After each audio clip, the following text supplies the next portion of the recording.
Hey everybody, it's Ryan Hall. How you doing?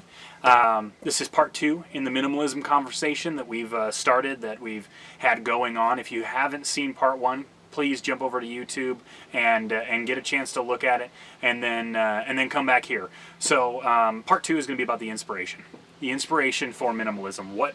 What sparked that in me? And it's a compounding bunch of events, so I'm going to try to hit it pretty quickly because I tend to go on too much in these videos. So first of all, I watched the documentary Tiny, and it was about people building tiny houses about the size of my living room and living extremely happily out of these houses that provided them everything they needed. And while the space was much smaller than most of us are accustomed to, I realized that when you start looking around at more populated places, or you look back to even when I was growing up, or when my parents were growing up, the houses were not big like they are today. We shared small spaces and we became part of the community.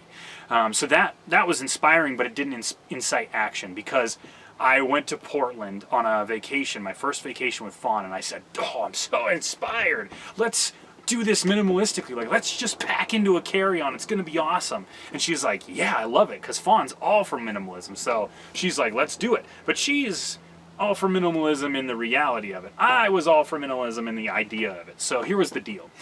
I come about 3 days before we're leaving, and I start having panic attacks, because I realize, like, not literal panic attacks, but oh shit attacks. Like, oh shit, I need that book. Oh, I need that other book. Oh, I gotta grab these boots. So by the time it's time, I have fully packed my bag to be at a point where I have 3 pairs of shoes, 3 suit jackets, like 4 dress shirts, 3 t-shirts, 2 pairs of shorts, and various other things for like a 4-day vacation. I mean this literally. So you can imagine how ridiculous it looked to Fawn, and if I was looking at myself at this point, I would be like, it'd be like that girl who shows up at the airport in the movie, and she's got like 16 bags, and she's coming for the weekend. Like, that's what it was like. So obviously I didn't get the message. I didn't take action.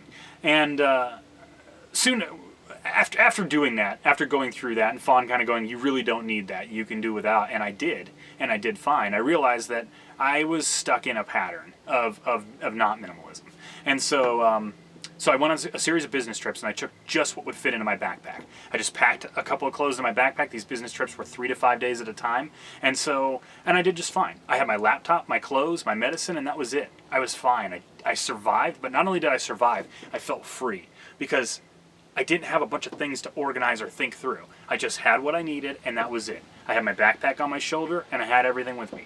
It was such a phenomenal feeling that I not only have to exclaim about it, but I also have to suggest that maybe you try it for just a couple of days and say, "I'm going to pack what I need into this backpack, and everything else is off limits." If you're going on a business trip or a trip, or even if you're at home, just give it a try.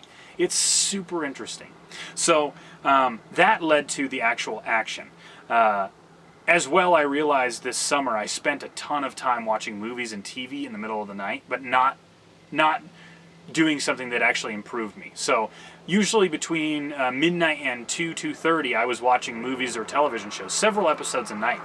And it wasn't causing me to improve myself in any way. And so I made a decision about 3 weeks ago that I would spend that time watching TED Talks, filling my mind with interesting concepts that connected with me. And I stumbled upon a minimalism talk about tiny houses, and then another, and another, and another. And I realized there was this entire group of people in the world who have said, we don't necessarily need these giant homes. We don't necessarily need these beautiful new things, all these cars and this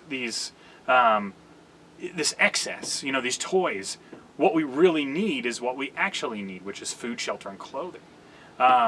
Beyond that, everything else is a luxury. And so I was inspired because I hear about these people who had it all, who had the goal, right? They had the apartment in the sky, they had the Porsche or the Lamborghini, and they had everything you can think of. Like, everything that you, as an American, are programmed to believe in, they had it. And you know what they were?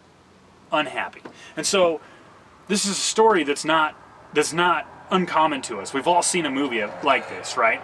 And so, my phone's going off. I recognized in myself a serious, whoa, phone, back down.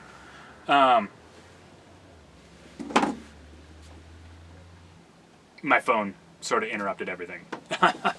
I recognized in myself a serious connection with these people. I realized that the goal I was going for was the one they had, and not only was it the one they had, that I knew there was a deep sense of unfulfillment, not only in that goal, but in what I was living every single day. And so I found myself realizing that I've been pursuing goals as a means to an end. I've been pursuing goals in the hopes that they'll provide me with the fulfillment I'll get, or they'll provide me the ability to go do the things that I truly love, or spend more time with my kids. And I look around and I realize my oldest daughter is in 7th grade, and I can remember my 7th grade year, and it wasn't that long ago.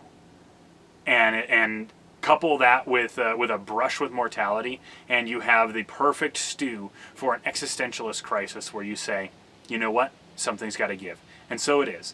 And that's what inspired my minimalism binge now, and it's fueling me every day. The realization that I go through life completely and utterly unfulfilled in the goals I've achieved and unfulfilled in the goals I've pursued, with the rare exception of a couple of movies and a couple of business ideas that have been a lot of fun to put together.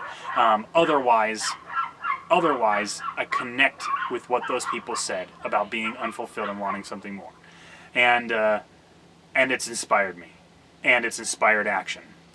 And I hope by having this conversation, by us being able to connect in some way, I hope I can inspire some of you to some sort of change that's going to offer more fulfillment in your life, because that's what I think we all want more of, is fulfillment. So please like, comment, dislike, and comment. Either way, let's have a conversation. I would love to hear what you think, what your impressions are, and if you've seen or heard any of the materials that I've talked about, I'd love to hear about it. I'm going to put a link to some of the videos on here as well, so that we can all kind of share in that conversation. Thank you for tuning in, and I will talk to you soon. Bye, guys.